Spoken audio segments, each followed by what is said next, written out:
अस्सलाम वालेकुम व्यूवर्स, कैसे हैं आप सब? उम्मीद है आप लोग खैरियत से होंगे। हम लोग गली क्रिकेट की एक और एपिसोड के साथ आपकी खिदमत में हाजिर हैं। आज हमारा मकसद लाइव सेशन करने का सिर्फ ये है कि हमने सोचा कि पिछले 2 दिन से जो एक बाज़ार गर्म हुआ हुआ है, ख़बरों का फाख्ता मेहनत होता, चील कौवा जो भी ख़बरें लेकर आ रहे हैं उस पर एक ज़रा सरसरी सी बात की जाए और देखा जाए कि उन अगर वो ख़बरें सच होती हैं। वैसे तो ख़ैर एक सच आज हो ही गई, जैसे आप लोगों ने सबने देखा होगा कि कराची किंग्स ने जो है वो इमाद वसीम जो उनके कैप्टन थे लास्ट सीज़न में, उनको रिलीज़ कर दिया है। अभी उनकी जो है वो उन्होंने ऑफिशियली अनाउंस भी कर दिया है। तो एक खबर तो सच हो गई है।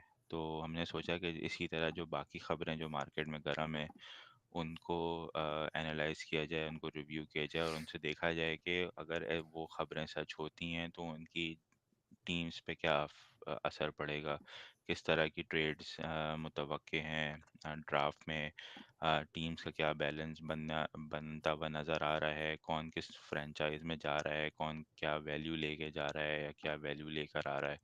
इन सारी चीज़ों पे बात करेंगे। तो मैं मेरे साथ शायान आपकी खिदमत में हाजिर हैं। तो हम अपना डिस्कशन स्टार्ट करते हैं। अस्सलाम वालेकुम शायान, कैसे हैं? वालेकुम अस्सलाम, ठीक ठाक। आप सुनाएं। अल्हम्दुलिल्लाह। तो जैसे मैंने अपने इंट्रो में कहा कि कराची किंग्स ने तो ऑफिशियली अनाउंस कर दिया है कि वो उन्होंने बात को रिलीज़ कर दिया है। अम, इसका मतलब ये है कि ट्रेड नहीं हुई है, उन्होंने रिटेन। अब इमाद जो है वो कराची किंग्स के रोस्टर में वाहिद प्लेटिनम प्लेयर था और उन्होंने उसी को रिलीज़ कर दिया है। तो इसका मतलब ये है हसन कि अली हसन अली गया है इस्लामाबाद से कराची। अच्छा, ये उन्होंने ये ट्रेड इनका किया। ट्रेड हुआ है कि इस्लामाबाद को इमाद वसीम मिले हैं और कराची किंग्स को हसन अली मिले हैं। तो आई बिलीव कि इन लोग का ये एक प्रॉपर प्लैटिनम ट्रेड है। अब I don't know Karachi Kings ने क्या करना है हसन की कैटेगरी के साथ, बट अभी जो अभी जो अभी जो सिलसिला चल रहा है, आई थिंक इसका यही है कि दोनों की प्लैटिनम ट्रेड हुई है। तो कराची किंग्स के पास अब हसन अली की सर्विसेज मौजूद हैं और इमाद वसीम वापस जा रहे हैं इस्लामाबाद। अच्छा अच्छा, मगर एक और चीज़ ये है कि अगर हसन अली ट्रेड हो रहे हैं, जो कि न्यूज़ यही थी कि हसन अली ट्रेड होके जा रहे हैं कराची और इस्लामाबाद जा रहे हैं इमाद, मगर इमाद हैं प्लेटिनम में। और जो जिस तरह की उनकी परफॉर्मेंसेस थी लास्ट ईयर, जो बैटिंग फॉर्म उनकी रही लास्ट ईयर, वो मुझे नहीं लगता कि उनके पूरे कैरियर में ऐसी बैटिंग फॉर्म है रही होगी। हुँ। अम, तो और करा इस्लामाबाद के पास प्लेटिनम में शादाब के अलावा और कोई अवेलेबल नहीं था, तो शादाब उनकी वाहिद प्लेटिनम पिक थे और उसी पे वो रिटेन करेंगे। मोस्ट लाइकली कैप्टन भी वही होंगे। हुँ। अम, तो चलें, इस्लामाबाद को तो प्लेटिनम पिक मिल गई इमाद की सूरत में, मगर कराची हसन अली डायमंड में थे। तो आपको क्या लगता है कि हसन अली जो हैं वो ट्रेड हुए होंगे या वो भी ड्राफ्ट में जा रहे हैं और कराची के पास क्योंकि अब 3 पिक्स अवेलेबल होंगी प्लेटिनम की, तो वो उनको प्लेटिनम में उठाएंगे? आपको क्या लगता है किस तरह से शेप अप हो रहा है ये सारा सिनेरियो? आई थिंक आपने जो बोला कि हसन अली की डायमंड की कैटेगरी थी, अभी जो पीएसएल के जो ऑफ़िशियल पेज है, उसमें जो रिलीज़ निकला है, उसमें निकला है कि इस्लामाबाद ने हसन अली दिया है कराची को मिला है सॉरी, हाँ, और कराची को मिला है सॉरी, इस्लामाबाद को मिला है इमाद वसीम। इसके साथ-साथ Islamabad's first round silver pick in exchange for Karachi second round silver pick.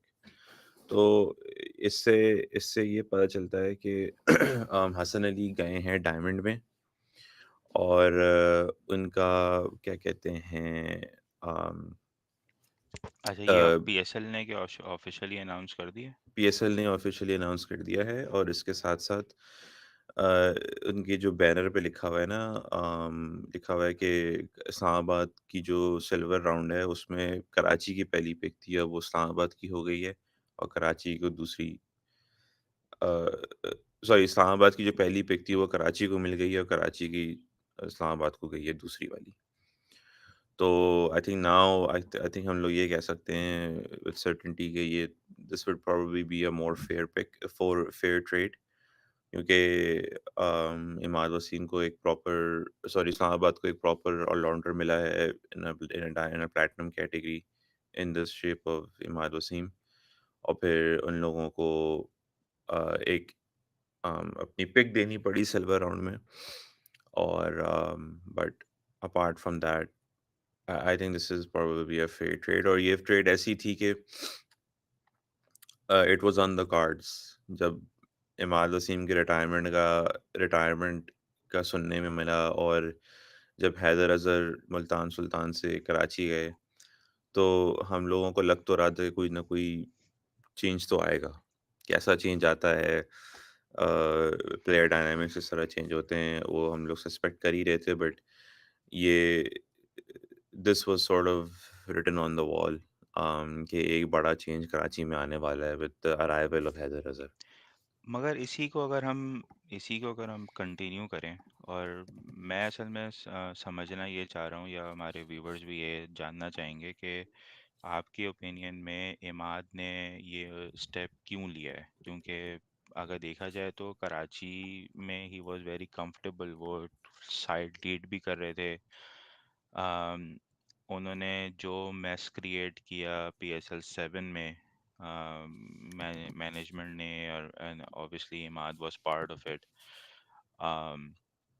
उसके बाद PSL 8 में एक, ठीक है कि उसमें बाबर आजम नहीं थे, मगर एक फॉर्मिडेबल साइड बन नज़र आई PSL 8 में। ठीक है कि परफॉर्मेंसेज उस तरह से नहीं हुई, विनिंग उस तरह से नहीं आई, मगर एक अच्छा ग्रुप बनता हुआ नज़र आया। मगर all of a sudden Karachi से रिलीज़ हो जाना, और फिर कुछ दिन पहले अनाउंस रिटायरमेंट अनाउंस करना, तो ये आपको क्या लगता है कि ये प्योरली मैनेजमेंट डिसीजन है not to retain Imad even though he is in form of his life, या ये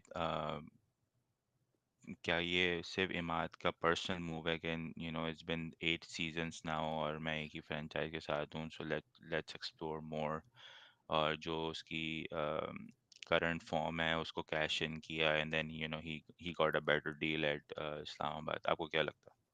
आई think mix and match of both. Karachi में क्योंकि हैदर अज़हर की जो अप्रोच है as a team manager is very different versus you know I think Tariq Wasi थे शायद team manager इससे पहले, या वो सीईओ थे। वो बट सीईओ थे। हाँ, तो हैदर अज़हर का जो हमने मुल्तान सुल्तान से भी देखा है कि he is very particular about his picks, or he's very particular about the kind of team that he manages. तो आई थिंक इमाद वसीम को शायद इस तरह भी लगा होगा कि यार ये एक नया चेंज आ रहा है टीम में, तो why not use the opportunity to move to a new team. क्योंकि इस्लामाबाद एक ऐसी वाहिद टीम है जिनके पास एक प्रॉपर स्पिनिंग ऑलराउंडर की एक ओपनिंग है with Shadab, forms, sort of in question. Um, Islamabad को अप्रोच करना, आई think it was probably a good move in that way, in that sense, क्योंकि no other team would really require Imad apart from maybe Quetta. But Quetta, with having Nawaz there, it would be too similar of a choice to have. तो I think Islamabad उसकी अच्छी pick थी, और आई think it's probably a mix and match कि यार अब 8 साल खेल लिए हैं, और एक थोड़ा-सा उसको थोड़ी-सी एक बैशिंग तो मिली थी ना पिछले सीज़न, कि यार आप कप्तान भी रहे, आप तो इतने बड़े-बड़े बोल भी बोले और आपने किया कराया कुछ नहीं। तो I think it's sort of like stepping away from the spotlight sort of thing, कि यार अब बस अपनी क्रिकेट एन्जॉय करो, बहुत बहुत हमने मुँह मारी कर ली। I think it's probably a mix and match of both. सही, आई मीन बैशिंग का एलिमेंट तो हमेशा रहेगा। जिस तरह से सारी चीज़ें अभी कुछ दिनों पहले हुई हैं इमाद को लेके, और अब इस्लामाबाद में उनका जाना, यू कैन फील के Islamabad fans are not really liking this. Karachi के फैंस ऑब्वियसली मिक्स्ड हैं। इमाद ठीक है कि एक बड़ा नाम है, मगर अगर आप ऑनेस्टली स्पीकिंग उनकी 8 साल की आप परफॉर्मेंसेस उठा के देखें, apart from him leading to the only championship in season 5, उसके अलावा कोई बहुत अच्छी परफॉर्मेंसेस कराची की नहीं रही हैं।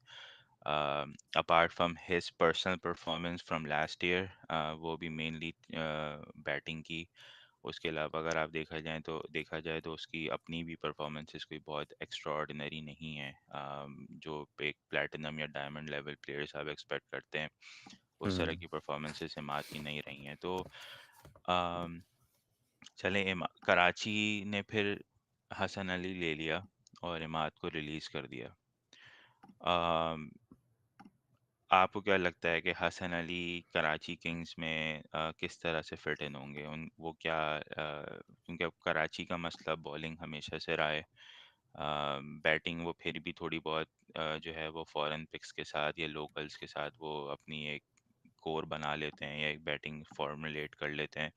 बॉलिंग में मसला आता है उनको, हमने पिछले साल भी देखा। और जो आमिर की तो हम अभी आगे जाके बात करेंगे, क्योंकि उनकी भी न्यूज़ है कि वो भी कोयटा जा रहे हैं, उन्होंने भी कराची छोड़ दिया। मगर अगर ऐसा नहीं होता और कराची रिटेन करता है आमिर को, तो हसन अली का वहाँ पर जाना आपको क्या कैसा लगता है कि किस तरह से पैन आउट होगा? आई थिंक हसन अली का जाना एक थोड़ा इम्पैक्टफुल साबित हो सकता है क्योंकि अम, हमने पिछले 2-3 सीज़न से देखा है कि कराची की जो बॉलिंग थी वो थोड़ी अब मतलब इर्रेलेवेंट हो रही थी। अम, मोहम्मद आमिर की फ़ॉर्म इतनी कोई ख़ास नहीं थी, इमाद वसीम की फ़ॉर्म भी इतनी कोई ख़ास नहीं थी। ले दे के मीर हमज़ा की थोड़ी बहुत परफ़ॉर्मेंसेस थी, एक सीज़न में अरशद इकबाल की परफ़ॉर्मेंसेस थी। तो आई थिंक कराची को एक फ़ैसला तो करना था और कि यार हमें एक ऐसा बॉलर चाहिए जो इन फ्लैट विकेट्स पे इनको विकेट्स लेके दे। I think Mir Hamza and Aamir Yamin एक वाहिद 1-2 मैं मेरे दिमाग में आ रहे हैं कि जिन्होंने थोड़ी इम्पैक्टफुल बॉलिंग परफ़ॉर्मेंसेस दी हैं कराची के लिए। और and Shinwari as well, but Shinwari तो अब क्वेटा के पास चला गया था। तो अब बात वही आती है कि with Hasan Ali's current form, uh, how much of a impact would it be? क्योंकि हमने वर्ल्ड कप में भी देखा और वर्ल्ड कप में भी देखा कि हसन अली इतनी कोई ख़ास विकेट टेकिंग फॉर्म में नहीं था, although he was bowling nice line and length. तो आमिर के साथ भी यही था कि आमिर भी लाइन लेंथ अच्छी कराता था, लेकिन वही बात है कि विकेट नहीं ले पाता था। कुछ to to an extent Amir को तो रन्स भी पड़ रहे थे पिछले पीएसएल में। तो आई थिंक इट वाज़ आप ये एक्सपेक्ट कर सकते हैं कि Hasan Ali purely as a wicket taker उन्होंने अप्रोच किया है। और अब ये भी देखना है कि वसीम अकरम कराची किंग्स के साथ रहते हैं कि नहीं रहते हैं, क्योंकि इतनी बड़ी मैनेजमेंट चेंज हो रही है। तो it would be interesting to see कि even if Wasim Akram stays as a cricketing director at Karachi Kings, yeah, or he moves on to a different role. But with Wasim Akram and in the setup, Hassan Ali, आप expect कर सकते हैं कि Hassan Ali would perform, or hopefully he would perform for Karachi.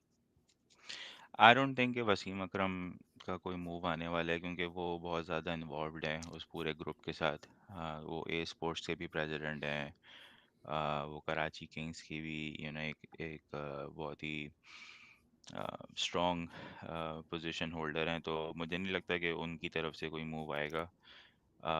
But ये कि हाँ, हसन अली का experience, he has been a performer in the past.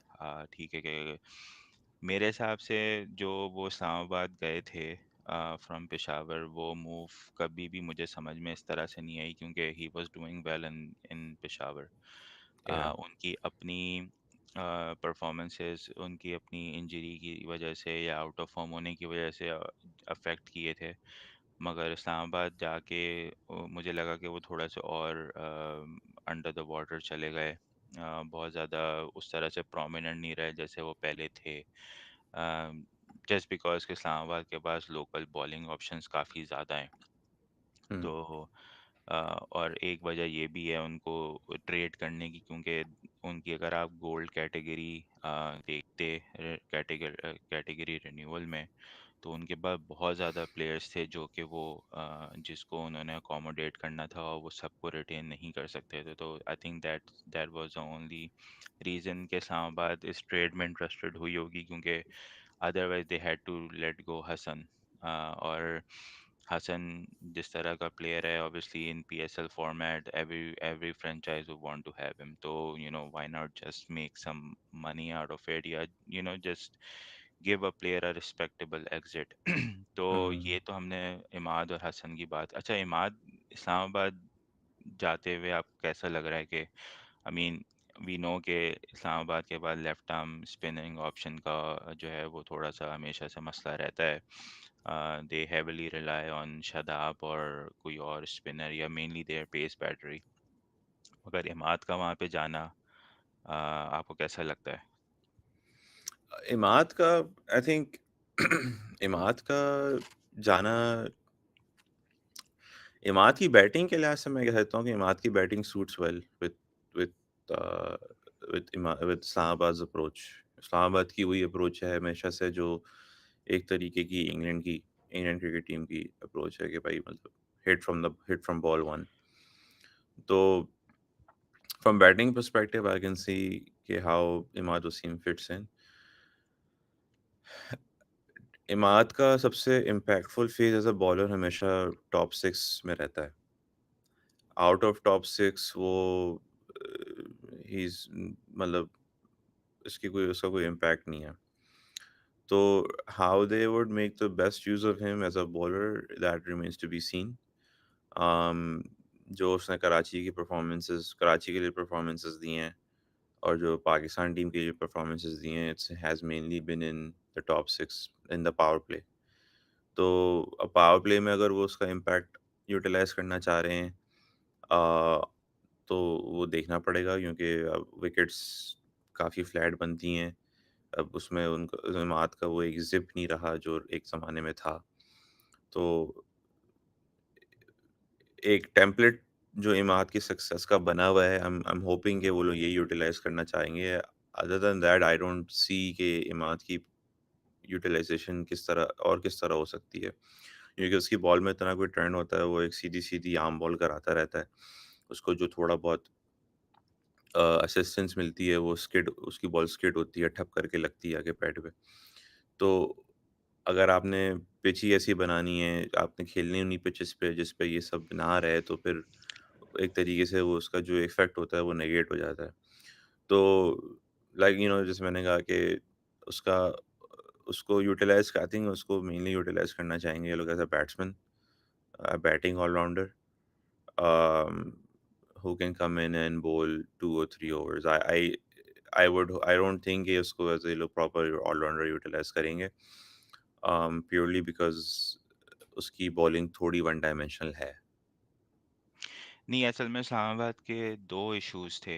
एक तो वो उनको एक बिकॉज उनका जो बॉलिंग जो ग्रुप बनता है हर सीज़न में, उनको एक फॉरेनर बॉलिंग बॉलर चाहिए होता था नया बॉल कराने के लिए। फॉर तो इमाद उसको एड्रेस कर सकता है, क्योंकि Imad more he is more comfortable with the new ball.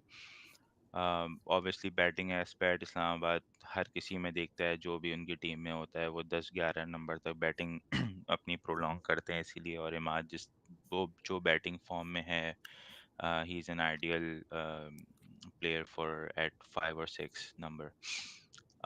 तो मेरे हिसाब से आई मीन ठीक है कि इस्लामाबाद सॉरी कराची का एक सेट प्लेयर जो है वो रिलीज हुआ है, but I think Islamabad has gain from the playing player perspective. I think Islamabad has gain a lot.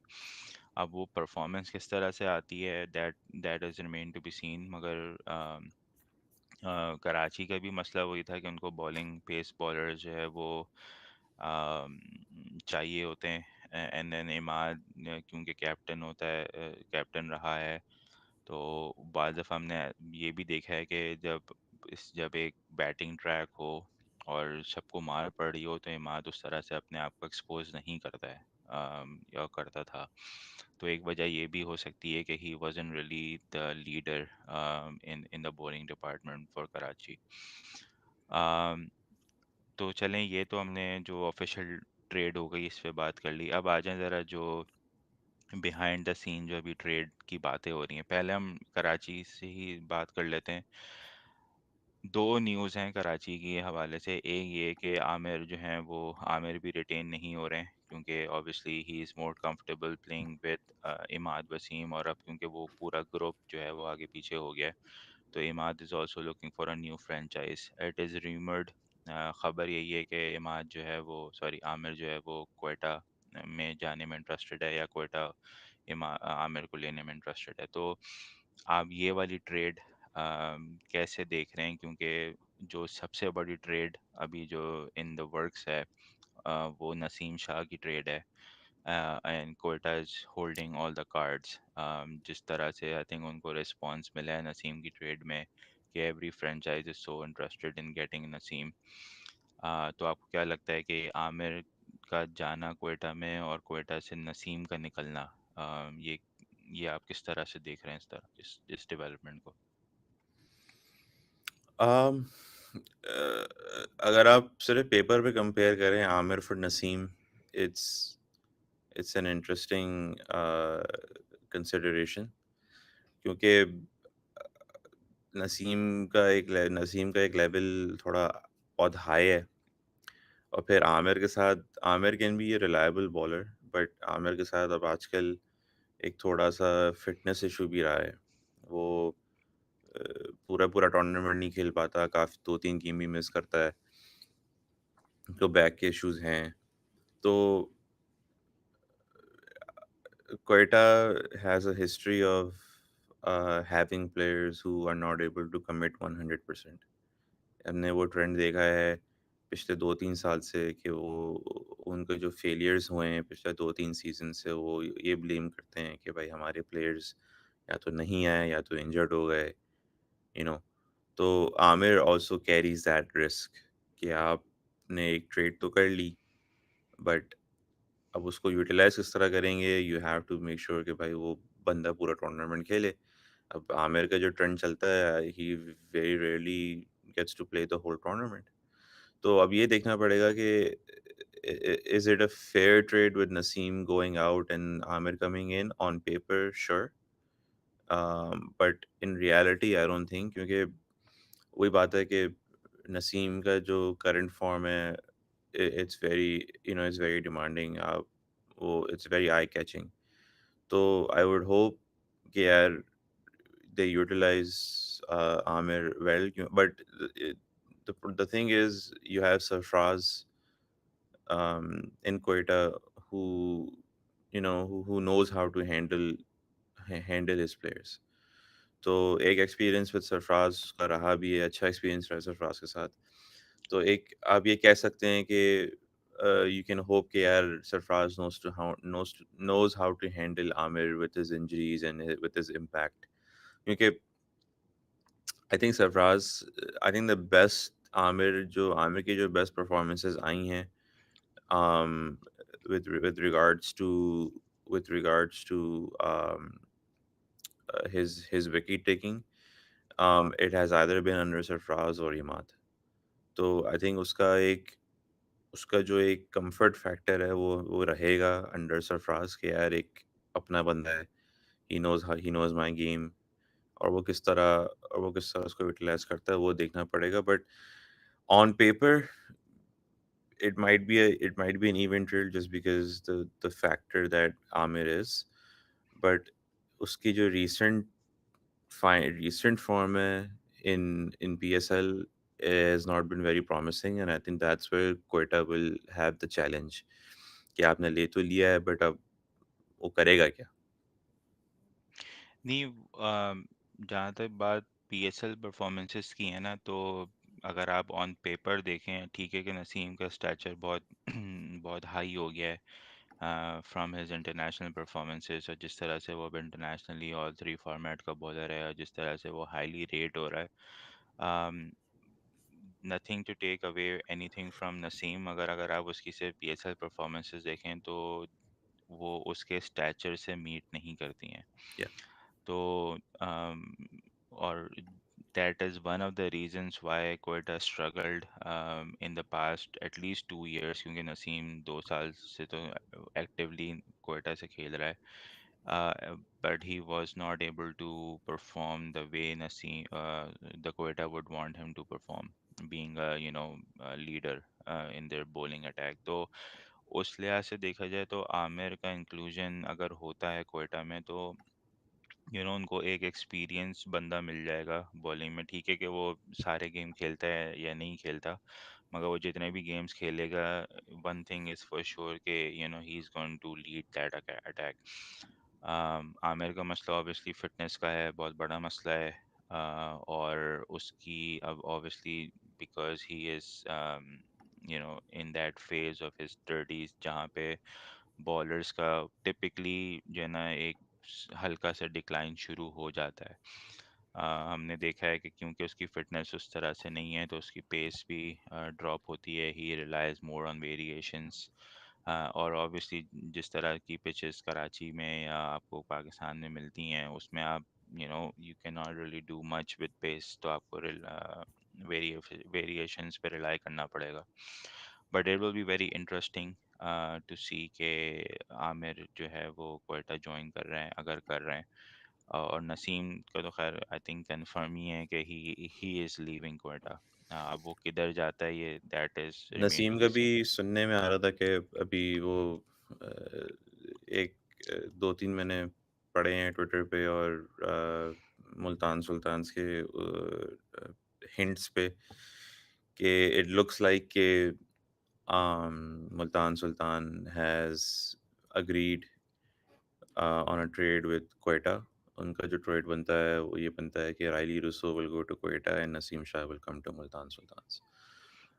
तो आई आई थिंक ये अगर ये जो ट्रेड है अगर ये फाइनलाइज हो जाती है, from we what we have read it looks like it's in the final stages. अगर ये फाइनलाइज हो जाती है तो I think it is a big win for Quetta, purely because एक तो Rossouw is probably the only international batsman, overseas batsman, जो इसने पाकिस्तान में रन्स किए हैं। Jason Roy hit and miss रहा है, Martin Guptill hit and miss रहा है। बहुत सारे इंटरनेशनल ओवरसीज प्लेयर्स हैं जो इतने बैटिंग में they have not been impactful. Vince is probably another exception जो पाकिस्तान में हिट रहा एलेक्स हेल्स भी है। है। एलेक्स हेल्स है। तो आई थिंक रूसो का आना Quetta Gladiators is a big win for Quetta and I think ये जो ट्रेड हुआ अगर ये ट्रेड फाइनलाइज हो जाती है तो I think this is probably a very good trade for Quetta कि आपको एक रिलायबल टॉप ऑर्डर बैट्समैन मिल गया। और इसी के डिपार्चर के जब ये डिपार्ट हुआ था क्वेटा से तभी क्वेटा का एक तरीके से डाउनफॉल स्टार्ट हुआ था कि आपने एक अपना रिलायबल बैट्समैन आपने एक ट्रेड कर दिया या रिलीज़ कर दिया। तो उससे आपको जो एक टॉप ऑर्डर पे जो एक शॉर्टकमिंग्स आई वो बहुत बहुत विजिबल थी। तो it this will be a very interesting interesting trade. और एंड आई रियली होप कि ये फाइनलाइज हो जाए क्योंकि being a Quetta fan I I would want कि यार क्वेटा की बैटिंग में थोड़ी स्टेबिलिटी आए, थोड़े इम्पैक्टफुल प्लेयर्स आए, वरना तो लगता है यही है कि भाई शुरू-शुरू में ही शुरू के 6 ओवरों में ही गेम ख़त्म हो जाएगा बैटिंग का। सही। तो चलें, अगर हम इसी को ही कंटिन्यू रखें, तो एक और ट्रेड जो जो अभी इन द वर्क्स है, एटलीस्ट जो कि हिंट्स मिल रही हैं, वो आज़म खान की है। हुँ, आज़म खान ने अपनी जो पिक्चर शेयर की है, आई थिंक आज सुबह या कल रात में, उसमें he is basically asking from the fans के जो कि वो इस्लामाबाद में देखना चाहते हैं या क्वेटा में देखना चाहते हैं आज़म खान को। जैसे मैंने पहले कहा कि क्योंकि इस्लामाबाद की जो गोल्ड कैटेगरी है वो इतनी बहुत इतनी ज़्यादा क्या कहेंगे उसको, कि वो भरी हुई है सैचुरेटेड है। कि वो उन they have to make these trades.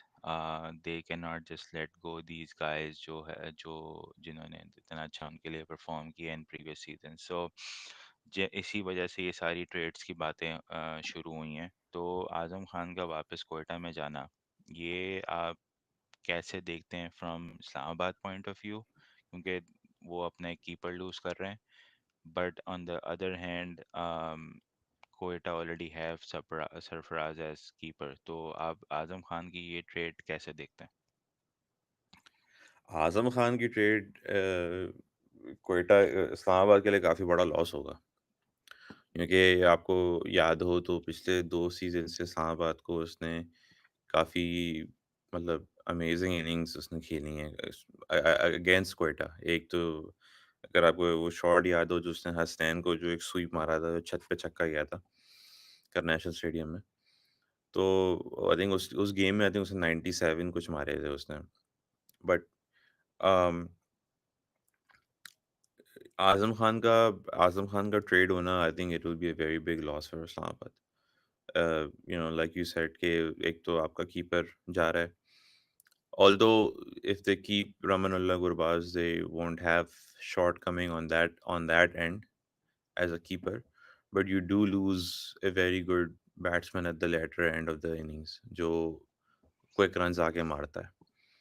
और यही एग्जैक्ट कमी है जो कोयटा को फेस होती है, क्योंकि सरफराज का हमने देखा है कि वो बहुत से स्टेजेस से बैटिंग करने भी नहीं आता है।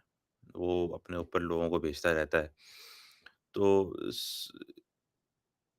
with him going back to Quetta, and I think Moin Khan ने पिछले सीजन ये बात बोली थी कि one of his regrets was के letting go Azam Khan and Riley Russo to the PSL draft. तो अब इन इन डायनामिक्स में सरफराज कहाँ फिट होते हैं ये भी देखना पड़ेगा, क्योंकि सरफराज एज अ फील्डर तो बहुत बहुत थोड़ा डाउन साइड पे हैं। तो I don't think as a full time fielder वो खेलेंगे। तो अब वही डिसाइड करना है कि अब आज़म खान फील्डिंग कर सकते हैं या सरफराज फील्डिंग कर सकते हैं। ऑल्दो सरफराज ने फील्डिंग की है अभी नेशनल नेशनल टी20 कप में। तो आई वुडंट बी सरप्राइज के Sarfaraz let's go of the gloves. But इससे बस ये होगा कि एक कोयटा का जो एक फील्डिंग में जो गैप आएगा ना वो काफ़ी एविडेंट हो जाएगा। तो Um, although Azam Khan as a fielder खेला है and he's not a bad runner across the ground, but उसका इम्पैक्ट कितना रहता है, क्योंकि टी ट्वेंटी में हम बात करते हैं ना कि it's a game of of small margins. अगर आप ग्राउंड 5 सेकंड में कवर कर रहे हैं वर्सेस ग्राउंड आप 4.8 सेकंड में कवर कर रहे हैं, वो जो 0.2 सेकंड का जो मार्जिन है उसमें आप डिसाइड कर सकते हैं कि आप वो कैच पकड़ पाएंगे या वो आप रन आउट क्रिएट कर सकते हैं कि नहीं कर सकते हैं। तो those fine margins are is what Quetta would need to look at अगर वो आजम खान वापस आते हैं। But on on paper these last two trades जो हमने बात की है राइली रूसो की और आजम खान की, I think this will be a very big win for Quetta. और अच्छी बात ये है कि अगर एक प्लेयर जब इतना मतलब एक टीम के पास इतनी पिक्स आ जाती हैं ना, तो they have nothing to do to release them. तो एक इवन कॉन्टेस्ट रहता है कि भाई अब आपने डोमिनेट किया, अब हमारी बारी है डोमिनेट करने की। तो या I think it will be a good pick for Quetta to have a good trade for Quetta. अगर आप कोयटा को ही सामने रखें, तो अगर वो उनको रायली रूसो वापस मिल रहा है, उनको आमिर मिल रहा है, और उनको आजम खान मिल रहा है एज ए कीपर, उनके पास आई एम श्योर कि वो उमर अकमल को रिलीज नहीं करेंगे। They will you know retain him.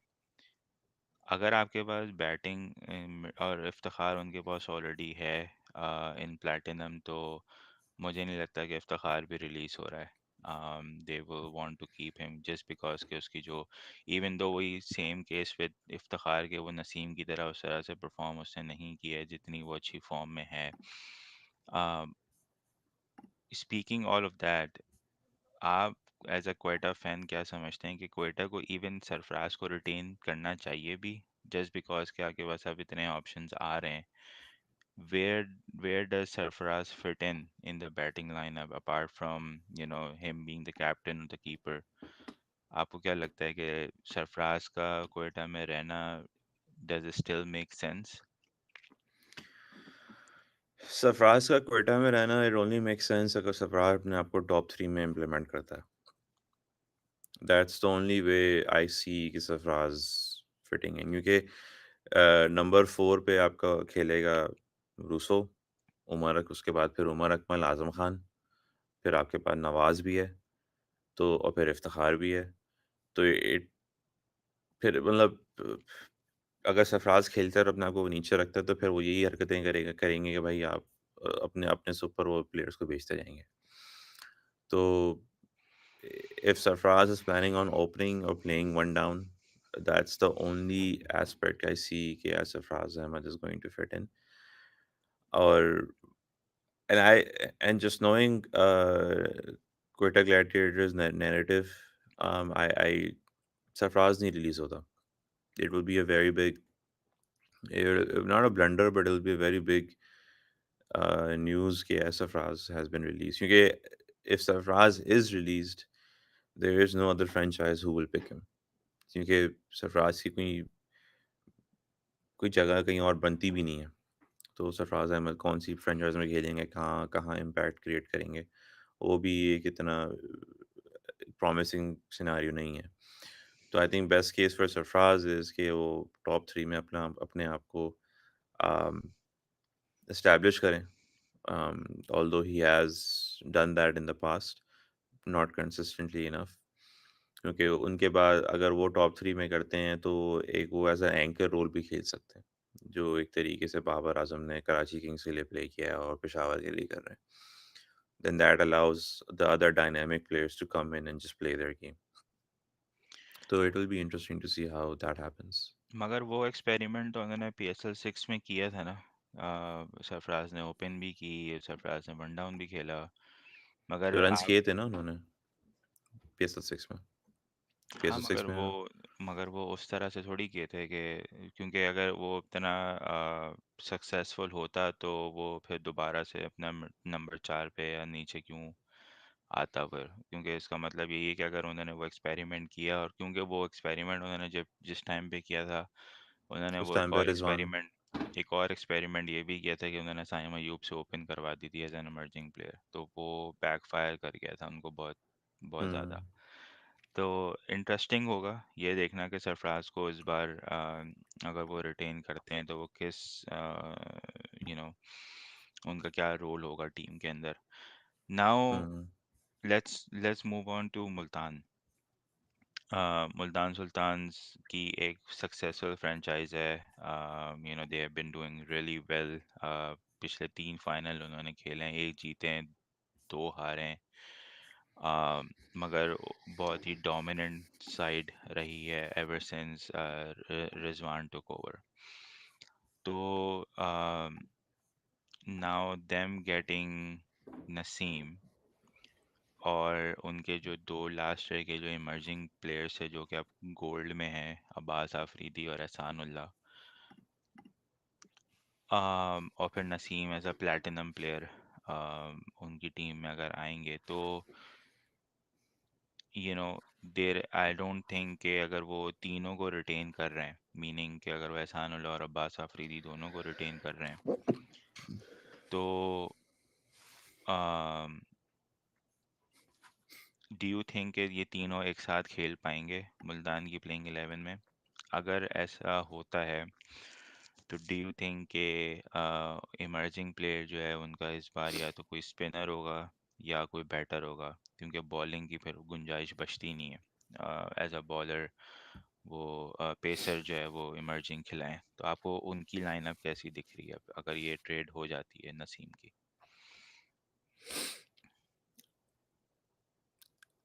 ये बहुत कॉम्प्लिकेटेड सवाल है क्योंकि इट विल बी हार्ड क्योंकि अब्बास आफरीदी ने भी परफॉर्मेंसेस दी हैं, एहसानुल्लाह ने भी परफॉर्मेंसेस दी हैं। आई थिंक इन इन अब्बास आफरीदी, एहसानुल्लाह और नसीम शाह में जो अंडर परफॉर्मर है वो नसीम शाह है और नसीम शाह को फिट इन करेंगे I think ideally it makes sense कि Naseem Shah and Ihsanullah open and then Abbas Afridi first change. But um, would it be fair to release in one of them, Abbas Afridi specifically? I don't think so. But if the situation demands it, तो you have to do what you have to do. But I think ideally, an ideal Multan Sultan space attack would look like that.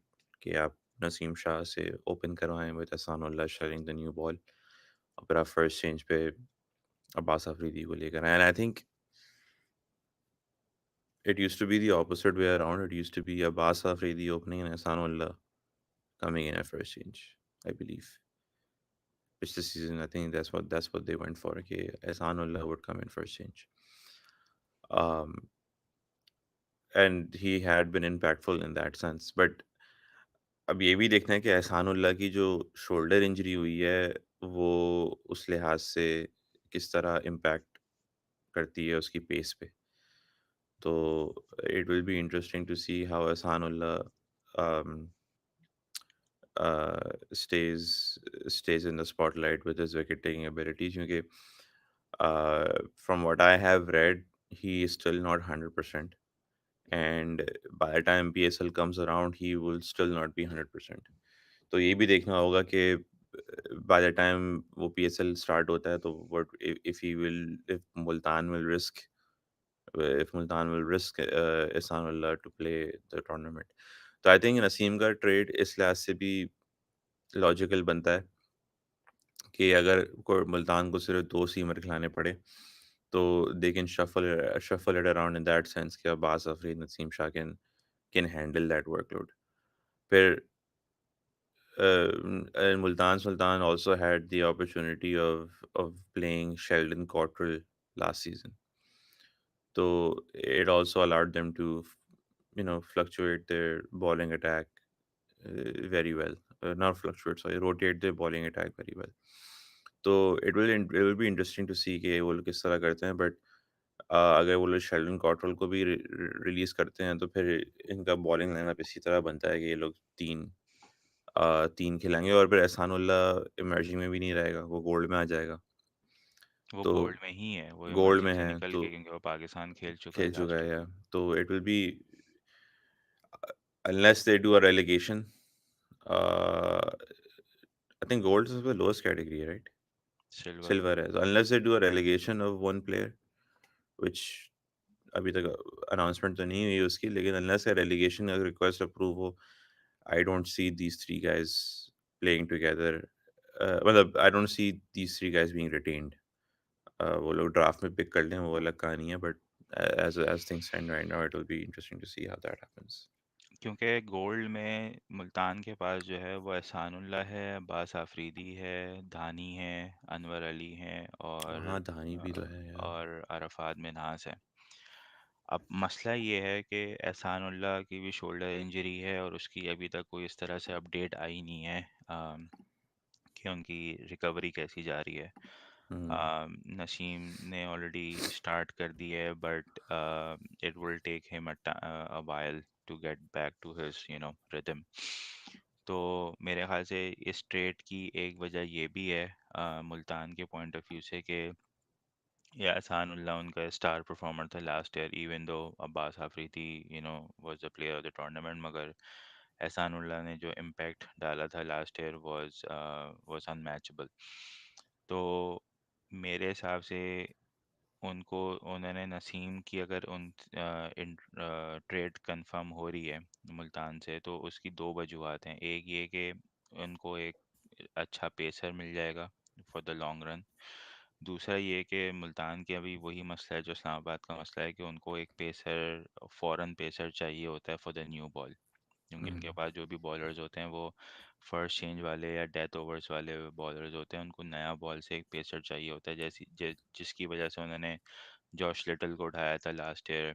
या जैसे आपने कॉर्टरल का नाम लिया, वो last year इसीलिए खेला था क्योंकि वो नया बॉल का बॉलर है. तो आई थिंक वो नसीम की इंक्लूजन से वो गैप अपना फिल करना चाह रहे हैं, ताकि उनको फॉरेन बॉलर्स पे रिलाई ना करना पड़े. They can have more options with other foreign players. तो ये मुल्तान के पॉइंट ऑफ व्यू से इंटरेस्टिंग होगा, क्योंकि अगर वो रायली रूसो को जाने दे रहे हैं जो कि काफ़ी उनके लिए उसने परफॉर्म किया है, तो मेरी ये एजम्पशन है कि David Miller is also coming back, क्योंकि अगर डेविड मिलर वापस नहीं आ रहा है and they are willing to let go Rossouw, it doesn't make any sense, क्योंकि उनका जो मिडिल ऑर्डर था last year was top notch. तो मिलर का इंक्लूजन, और मुझे नहीं लगता कि कोई बहुत ज़्यादा क्रिकेट आ रही है साउथ अफ्रीका की। They have test series and all, but मुझे नहीं लगता वाइट बॉल क्रिकेट कोई इनकी है। तो अनलेस के कोई ऐसे नाम आ रहे हैं जो कि हमें पता नहीं है, ऑब्वियसली वो डिस्क्लोज नहीं होते, हुँ। बट मेरे हिसाब से मिलर को वो they will want to retain Miller, अगर वो रूसो ऑफर कर रहे हैं। तो वो इंटरेस्टिंग होगा देखना कि वो किस तरह से अपना जो है वो कॉम्बिनेशन बनाते हैं। नाउ द नेक्स्ट र्यूमर जो है वो ये कि Shan Masood is going to Karachi as a captain. अब शान का ये है कि क्योंकि अब जो कि आज ट्रेड कंफर्म हुई है इस्लामाबाद और कराची की, उसमें ये कि अब कराची के पास ऑन पेपर कोई भी प्लेटिनम प्लेयर नहीं है, राइट। और उन्होंने अब एक डायमंड का प्लेयर ले लिया है, और on the paper Shoaib Malik और मोहम्मद आमिर दोनों डायमंड कैटेगरी में हैं फॉर द रिन्यूअल। तो हसन अली का आना, और रूल्स ये कहते हैं कि प्लैटिनम में और डायमंड में एटलीस्ट एक फॉरेनर होना चाहिए। तो जेम्स बेंस ऑलरेडी डायमंड में है, और हमने देखा है कि ही ऑलरेडी साइंड अप। तो मुझे नहीं, अब अनलेस कराची कुछ कोई डील बना ले उनके साथ और वो समहाउ जेम्स बेंस को गोल्ड में ले जाके रिटेन कर लें, that will be a big win for Karachi. मगर अगर ऐसा नहीं होता और जेम्स वेंस को वो डायमंड में रिटेन करते हैं, now Hasan Ali is in diamond, Shan Masood is also in diamond, और जो अब वो क्योंकि टेस्ट कैप्टन भी हैं तो उनकी रेलेगेशन भी उस तरह से यू नो नहीं हो पाएगी। तो आपको क्या लगता है कि ये ट्रेड होगी, या मुल्तान शान को रिलीज़ करेगा and Karachi will pick him in the draft? तो आप ये वाला मूव किस तरह से देख रहे अ, एट देखें, एक तो ये बात भी तो नोट करनी की है कि हैदर अज़हर का कराची किंग्स पे आना, इट वुड मेक सेंस कि he brings in the players, क्योंकि हैदर अज़हर की रिस्पॉन्सिबिलिटी है कि भाई वो ड्राफ्ट के टीम का स्ट्रक्चर किस तरह बनाना है। So it wouldn't be surprising that he leans towards the players that have been successful. Shan Masood as a captain is a very brilliant captain. जब उसने PSL 5 में जब उसने कैप्टेंसी की थी मुल्तान सुल्तान्स की, तो he उसकी as a captain he was doing good. Individual performances ordinary थी, but as a captain he was doing good. अब तो उसकी फॉर्म भी लगी हुई है, और एज अ कैप्टन उसका आना, it will not be a bad call, but वही बात है कि how would they accommodate unless you are planning on releasing James Vince, which I don't think है कराची को करना चाहिए, unless they make a deal with as a team mentor और brand ambassador और समथिंग ऑफ दैट सॉर्ट्स। अगर वो James Vince को convince कर सकते हैं कि आप इस तरह हमारे साथ स्टिक रहें, तो I believe that can happen, then that would be good, क्योंकि मुल्तान में इन दोनों ने ओपन की थी, विंस और शान मसूद ने, in 20 I think their first season और second season something like that. तो टू से कि I think they will have to stick with Vince, and and I believe if Shan Masood's trade news मतलब is 100%, then आप ये भी expect कर सकते हैं कि ये लोग ये भी ट्राई कर सकते हैं कि शान मसूद को बीइंग अ प्लैटिनम प्लेयर उसको ऐसा डायमंड में ले लें, या उसको रेलेगेट कर सकते हैं, बट नहीं, वो एक तो पहली बात ये कि शान मसूद डायमंड में है, प्लेटिनम में नहीं है। दूसरा ये कि जो मसला कराची का ऑन हैंड है वो ये कि they have about 6 players in gold right now. हुँ, तो उसमें अगर आप नाम भी पढ़ें तो वो ऐसे नाम हैं कि Karachi would think twice before they will let go these players, जिसमें हैदर अली, आमिर यामीन, शर्जील खान, मीर हमजा। हालाँकि हैदर अली तो लास्ट ईयर प्लैटिनम में था। हाँ, वो तो खैर टेक्निकलिटी की वजह से था। इट हुँ, वाज़न्ट कि वो कोई प्लेटिनम लेवल का प्लेयर था, इट वाज़ बिकॉज़ के एक कैटेगरी जैसे हर फ्रेंचाइज के पास एक प्लेटिनम लेवल प्लेयर होना चाहिए लोकल, तो वो उसकी वजह से बन गया था, otherwise it wasn't because of his performances. Hmm, मगर शर्जील खान, मीर हमजा, तैयब ताहिर, मूसा खान और कासिम अकरम, अब देखा जाए तो मीर हमजा की रेलिगेशन सक्सेसफुल हो गई है, तो वो तो डेट मीन्स कि वो सिल्वर में रिटेन हो रहा है।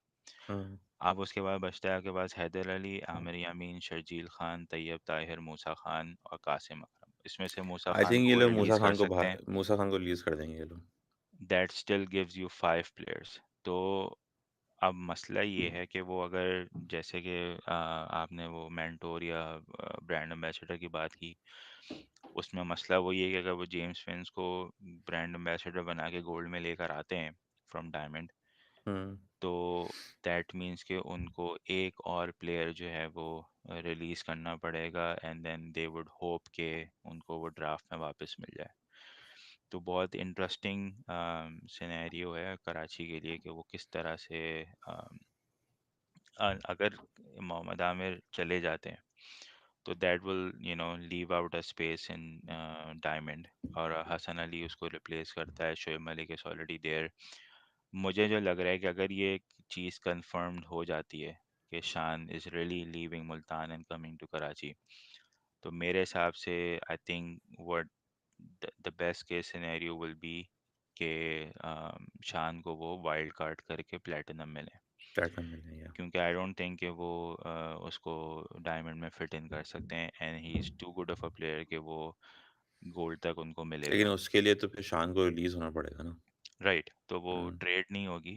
It hmm, will be an understanding among the franchises के भाई कि हम इसको ड्राफ्ट में पिक करेंगे। It will be the similar case जो कि हसन अली ने किया था PSL 6 में, हुँ। कि वो रिलीज़ हो गए थे and then Islamabad picked him as a wild card.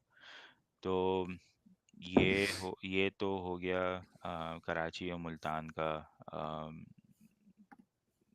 अच्छा, इनमें इन सब में लाहौर और लाहौर पेशावर जो है वो लाहौर के खैर अपने मसले हैं obviously, with Rashid Khan being injured right now. तो उनको भी देखना पड़ेगा कि वो प्लेटिनम में क्या करते हैं। अगर वो राशिद को रिटेन करते हैं तो वो किस कैटेगरी में कर पाएंगे, क्योंकि हैरी ब्रूक को उन्होंने सिल्वर में लास्ट ईयर रिटेन किया था, but Harry Brook was he is still an upcoming player. वो एक ही sort of a emerging player right now.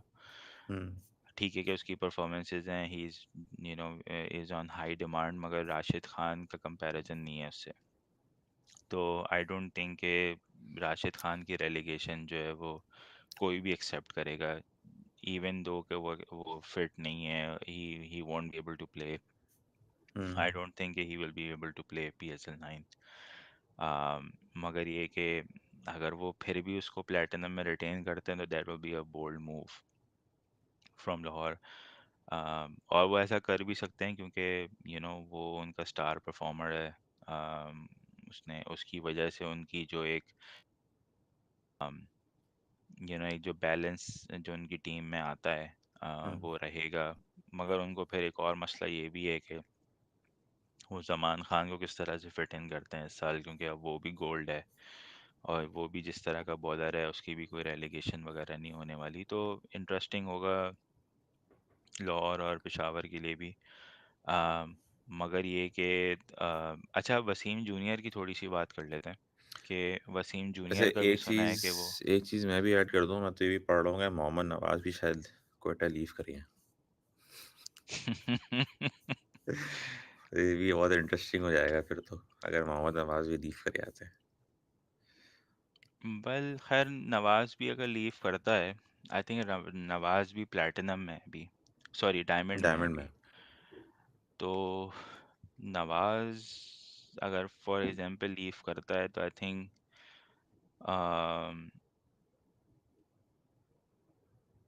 कोई भी टीम, आई थिंक पेशावर के अलावा I don't think anybody will be interested in him.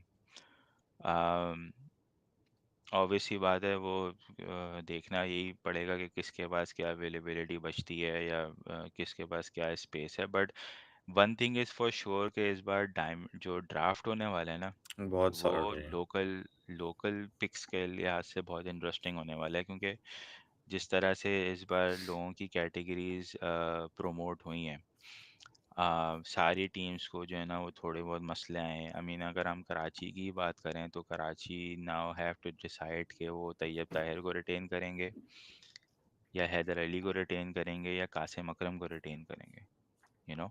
हम्म। और ये तीनों ऐसे प्लेयर हैं, ठीक है कि हैदर अली की परफॉर्मेंसेज उस तरह से नहीं आई हैं और बहुत ज़्यादा उन पे ट्रोलिंग वगैरह भी होती है, मगर गोल्ड कैटेगरी में हैदर अली जैसा प्लेयर अगर किसी फ्रेंचाइज को मिल जाता है तो that's you know that's basically a steel. बिल्कुल। आप एक बेसिकली उस तरह का प्लेयर आपको गोल्ड में मिल जाए तो काफ़ी इंटरेस्टिंग जो है वो ड्राफ्ट का सिनेरियो है। मगर जैसे मैंने पहले कहा कि अगर हम वसीम जूनियर की बात कर लें कि उनका भी सुनने में आया था पहले कि वो भी कोयटा जा रहे हैं, नसीम की जब ट्रेड की बात हो रही थी। मगर ऐसा नहीं है। मगर अब देखना ये है कि वो इस्लामाबाद उनको रिटेन करता है कि नहीं करता, क्योंकि वो वो अभी हैं डायमंड में। और डायमंड में इस्लामाबाद के पास आसिफ अली हैं, वसीम जूनियर हैं, आज़म ख़ान है और फ़हीम अशरफ हैं। अब आज़म ख़ान की अगर ट्रेड हो जाती है, हसन अली की हो गई है तो एक उनका तो बंदा गया। आज़म ख़ान की अब अगर ट्रेड हो जाती है तो then they will still have to decide between Faheem Ashraf, Wasim Junior and Asif Ali के वो किसको रिटेन करते हैं। तो इस सारे सिनेरियो में आपको लगता है कि वसीम जूनियर भी ड्राफ्ट में जाना चाहेंगे या वो किसी तरह इस्लामाबाद उनको रिटेन कर लेगा? देखिए, वसीम जूनियर का ना रोल काफ़ी डिफाइंड है इस्लामाबाद में। और फिर अब हसन अली के जाने से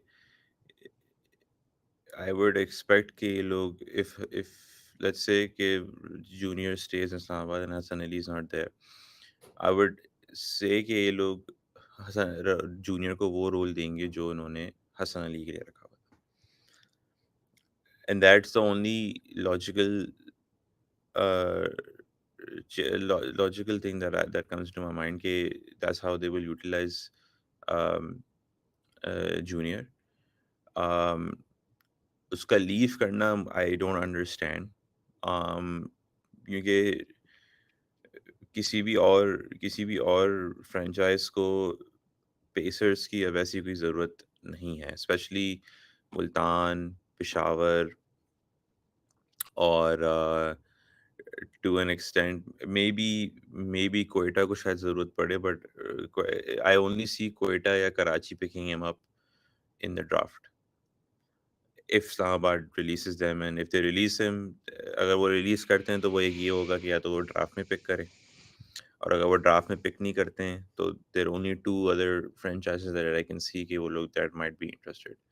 वो भी मतलब बहुत इफ केस सिनेरियो है कि कराची का तो आई डोंट थिंक, क्योंकि कराची के पास आमिर यामीन भी है, अब हसन अली भी चला गया है, और क्या कहते हैं, उनके पास फिर कासिम अकरम है, मीर हमजा है, तो इट डजंट मेक सेंस कि Karachi might be interested either, but junior का इट आई थिंक उसका एक तरीके से आप कह सकते हैं कि ही वांट्स टू सी उसकी उसकी मार्केट में क्या क्या डिमांड्स हैं, मार्केट की क्या रिक्वायरमेंट्स हैं उस पे।